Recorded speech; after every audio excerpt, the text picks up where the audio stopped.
ఈ రోజే డౌన్లోడ్ చేయండి, మీ ఫేవరెట్ షోస్ చూడండి.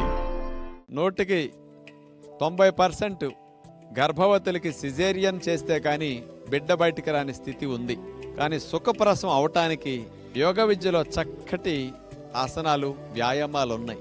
మరి అలాంటివి ఆచరణ గనక గర్భవతి చేయగలిగితే సుఖంగా ప్రసవం 10 నిమిషాల్లో డెలివరీ ఫ్రీగా అవటానికి ఈరోజు ప్రత్యేకంగా కొన్ని వ్యాయామాలు, కొన్ని ఆసనాలు. ముందు వ్యాయామం ఒకటి చేస్తాం, దానికి ఆసనం ఒకటి. అలాంటి స్పెషల్ టెక్నిక్స్ ఉంటాయి.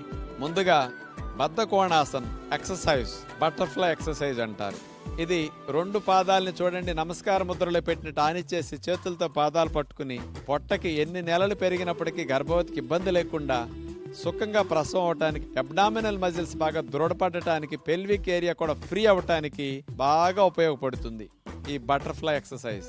2-3 నిమిషాలు కూడా కంటిన్యూస్ గా చేయొచ్చు. ఎందుకంటే అన్ని వ్యాయామాలు గర్భవతులు చేయలేరు కాబట్టి చేయగలిగే వ్యాయామాలు ఎక్కువసేపు చేయటమే వాళ్ళకి చాలా మంచి లాభాన్ని ఇస్తుంది.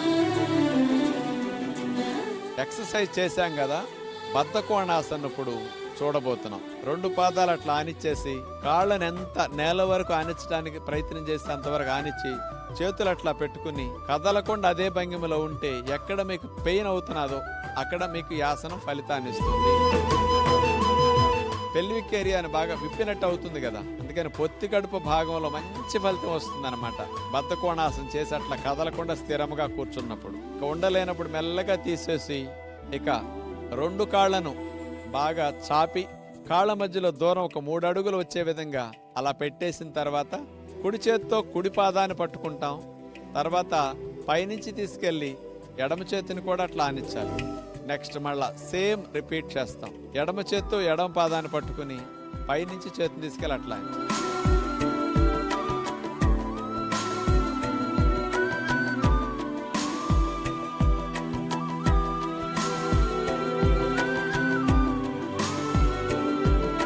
సేమ్ ఇట్లా సైడ్ స్ట్రెచ్. దీనివల్ల గర్భవతికి పొట్ట మీద భారం పడకుండానే మంచి వ్యాయామం అబ్డామినల్ మజిల్స్కి, పెల్విక్ ఏరియాకి బాగా పడుతుందన్నమాట. బిడ్డ కదలికలు బాగా పెరగటానికి వ్యాయామాలు చాలా బాగా ఉపయోగపడుతుంటాయి. అట్లా ఒకసారి కుడివైపు, ఒకసారి ఎడం వైపు.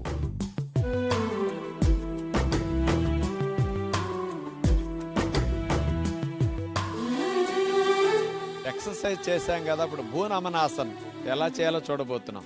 ఇప్పుడు పశ్చిమోత్తానాసన్ లాగంటే పొట్ట అడ్డమవుతుంది గర్భవతులకి. కాబట్టి కాళ్ళని అట్లా దూరంగా పెట్టిన తర్వాత కుడి చేత్తో కుడి పాదాన్ని, ఎడమ చేత్తో ఎడమ పాదాన్ని అట్లా పట్టుకుని ముందుకు ఎంత బెండ్ అవటానికి మనకు అవకాశం ఉంటే అంతవరకు అట్లా బెండ్ అవుతాం. పెల్విక్ ఏరియాకి, పొత్తి కడుపుకి, గర్భాశయానికి చాలా చాలా బాగా ఉపయోగపడే పొట్ట కండరాలు అన్ని బాగా బలపడి బిడ్డని తొయ్యటానికి మంచి బలాన్ని పుంజుకుంటాయి అన్నమాట.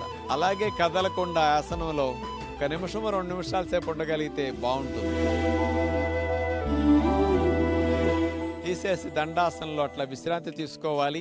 3వ వ్యాయామంగా ఖగాసన్ మూమెంట్స్ మనం చూడబోతున్నాం. చూడండి, గొంతుగ్గా మనం కూర్చున్న తర్వాత మోకాళ్ళ మీద చేతులు పెట్టేసి నడుముని ట్విస్ట్ చేస్తూ కుడి మోకాల్ని ఎడం వైపు, ఎడం మోకాల్ని కుడివైపు,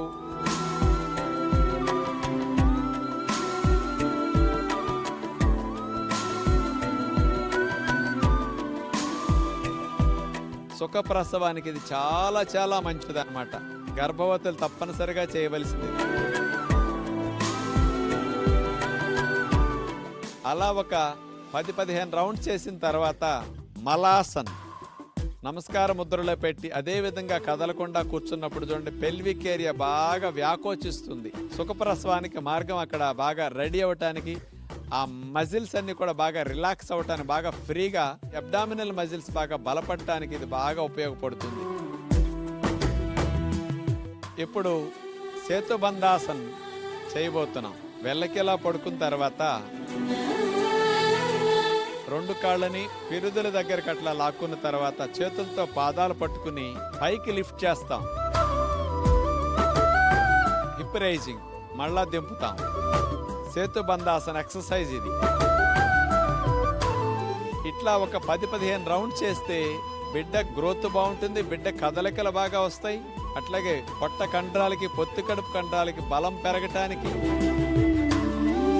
సుఖప్రసం అవటానికి, పెల్విక్ ఏరియా బాగా ఫ్రీ అవటానికి అద్భుతంగా ఉపయోగపడే సేతుబంధాసన్ ఎక్సర్సైజ్ ఇది.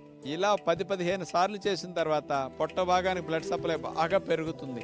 కాస్త స్ట్రెయిన్ అయితే రిలాక్స్ అయ్యి అప్పుడు సేతుబంధాసన్ చేయాలి.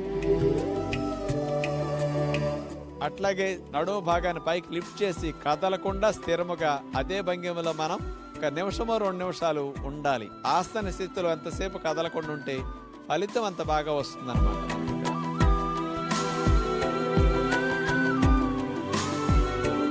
ఇలా చేసిన తర్వాత శవాసనం చేస్తాం. అప్పుడు హాయిగా వెల్లకిలా పడుకుని చేతులు కాళ్ళు వదిలేసి మెడను వాల్చేసి ఫ్రీగా అన్ని అవయవాలను రిలాక్స్ చేస్తూ శవాసనంలో విశ్రాంతి స్థితి.